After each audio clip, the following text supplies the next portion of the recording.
Es palūkšu par tevi par šo gaidāmo nedēļu un beigās pasaka āmeni, lai tas piepildās tavā dzīvē. Lūdzu, mans debes Tēvs, Jēzus Kristus vārdā, lai šī cilvēka dzīve ir pavadīta svētā gara spēkā, lai viņam dzīvē ir svētība. Tāpēc lūdzu, lai grēka nasta ir noņemta no viņa. Jēzu, piedod viņam visus viņa grēkus, un lai viņa sirdī ir šī grēka nožēla, kuru tu dāvā. Lūdzu, lai viņam ir vairāk un vairāk izpratne par to, kas esi tu, Jēzu Kristu.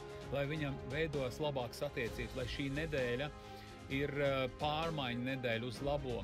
Palīdz Dievs, lai tas smagums no viņas sirds aiziet projām, lai mezgli atsienās, lai gudrība tavu viņam ir dota, lai attiecības ar līdzcilvēkiem uzlabojās. Es lūdzu, lai tie jautājumi, kas ir jāatrisina, lai atrisinās. Lūdzu, lai viņam ir aizsardzība viņa ceļos, lai viņš ir stiprināts garīgi, lai viņš ir stiprināts fiziski, un palīdz, lai viņam vairāk un vairāk atklājās tas, kas ir rakstīts Bībelē, lai viņš to labāk un labāk saprot, lai viņam ir laba lūkšanas dzīve. Es lūdzu sveitī viņu un sveitī viņa ģimeni. Es visu to lūdzu Jēzus Kristus vārdā. Āmen. Un noteikti nospied uz plusiņu, lai piesakotu manam kanālam, un es publicēju to, kas tavu dzīvi izmainīs. Noteikti saglabā un dalies ar citu.